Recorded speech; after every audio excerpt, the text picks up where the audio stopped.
Hello everyone, எல்லாரும் எப்படி இருக்கீங்க? இன்னைக்கு ஒரு நைட் ரொட்டீன் vlog பார்க்கலாமா? இந்த vlog Thursday நைட் எடுத்ததுங்க. நைட்டுக்கு சப்பாத்தியும் சிக்கன் குழம்பும் தாங்க பிளான் பண்ணியிருந்தோம்.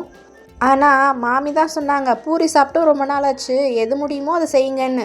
சரின்னு நாங்கள் பூரிக்கு ஷிஃப்ட் ஆகிட்டோம். சரின்னு மல்லிகாக்கா விளக்கிட்டு போனதுக்கப்புறமா கடகடன்னு மாவு பிணைஞ்சு வச்சாச்சுங்க.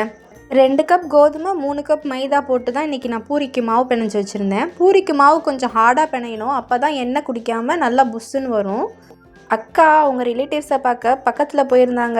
10 நிமிஷத்தில் வந்துடுவேன், தக்காளி வெங்காயம் மட்டும் கட் பண்ணி வைன்னு சொல்லிட்டு போயிருந்தாங்க. சரின்னு நானும் தக்காளி வெங்காயம் மட்டும் கட் பண்ணி வச்சுட்டேன். வந்து உடனே அவங்க சமைக்க ஆரம்பிச்சிட்டாங்க.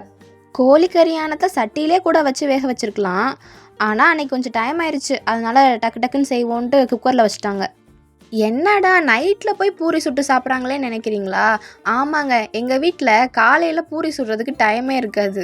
மார்னிங் ஆஃபீஸ்க்கு சாப்பாடு கட்டுறோம்ல, அப்போ குழம்பு ஒன்று தான் வைப்போம், ஆனால் அதுக்கு சைட் டிஷ் 2 செய்கிற மாதிரி இருக்கும்.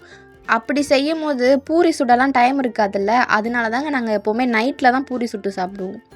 எல்லாருக்கும் பூரியை சுட்டு கொடுத்துட்டு நாங்களும் சாப்பிட்டுட்டு அடுத்த வேளை நைட்டுக்கு பால் காய்ச்சறது தான். நான், அக்கா, பெரியம்மா 3 பேர் மட்டும் நைட்டில் பால் குடிக்க மாட்டோம். மற்ற எல்லாருமே பால் குடிப்பாங்க. அவங்களுக்கெல்லாம் பூஸ்ட்டு கலந்து கொடுத்தாச்சு.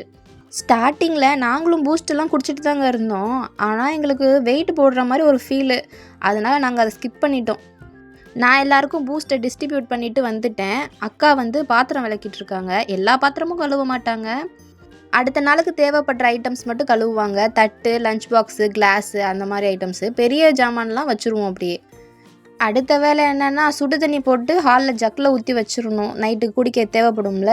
இதாங்க எங்களோட நைட் ரொட்டீன். உங்கள் வீட்டில் நைட் என்ன சாப்பாடுன்றது மறக்காமல் கமெண்ட்ஸில் சொல்லுங்கள். உங்களுக்கு இந்த வீடியோ பிடிச்சிருக்குன்னு நினைக்கிறேன். நான் வேறு ஒரு வீடியோவில் பார்க்குறேன். பாய்.